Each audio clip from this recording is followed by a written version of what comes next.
Hey foodies, it's Crystal. Welcome back to my Gadget Kitchen. Today I'm going to show you how to make pressure cooker smothered oxtails, and I'll be using my Ninja Foodi.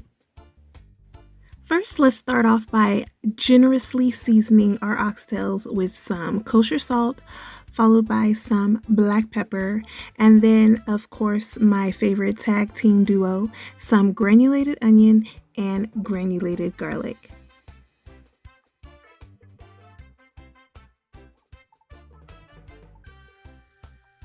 Finally, let's sprinkle on a little jerk seasoning. You saw me use this in my most recent video, those roasted potatoes. If you missed that video, make sure you check it out. So now we are going to coat all of the oxtail pieces on all sides in some seasoned flour. So this is just a little flour with some seasoned, what did I put in there? Seasoned salt. Yeah, some seasoned salt mixed in. So coat all your oxtail pieces and preheat your Ninja Foodi on saute high. You're going to add a generous amount of oil. I'm using stir fry oil. It's flavored with onions and garlic and some herbs.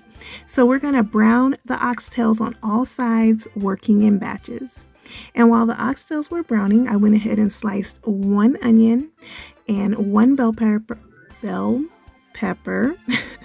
and then I chopped up some garlic.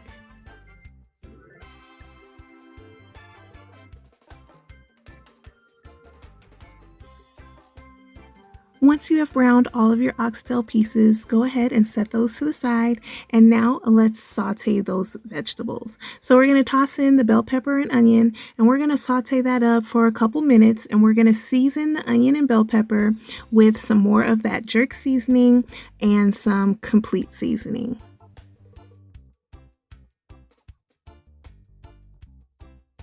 Now it's time to add in that garlic.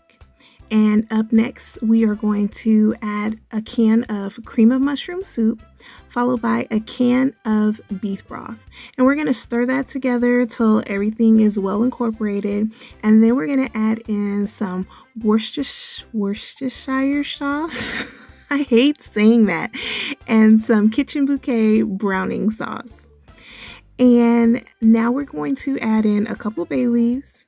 And then I can't even talk. I give up. Okay. After you add in some bay leaves, it's time to place your oxtails back inside the pot. I needed a little bit more liquid, so I went ahead and added one more can of beef broth.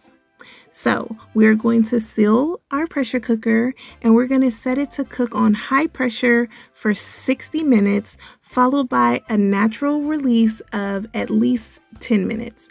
I let it do a natural release for 20 minutes. So I released the remaining pressure, and here is what your smothered oxtails are going to look like. These came out so tender and flavorful, and they smelled amazing. The whole house was smelling amazing. So tender. So all you got to do is serve them up with some yummy white rice, and you're good to go. I suck today. So anyways, aside from me not being able to talk, did you like this recipe video? Well, if you did, please give me a thumbs up, as it does help out my channel. And if you're here and you haven't subscribed yet, go ahead and tap that button and click that bell so you know every time I upload a new video. As always, thanks so much for watching, and remember, get out of that drive-thru and get into the kitchen. Bye!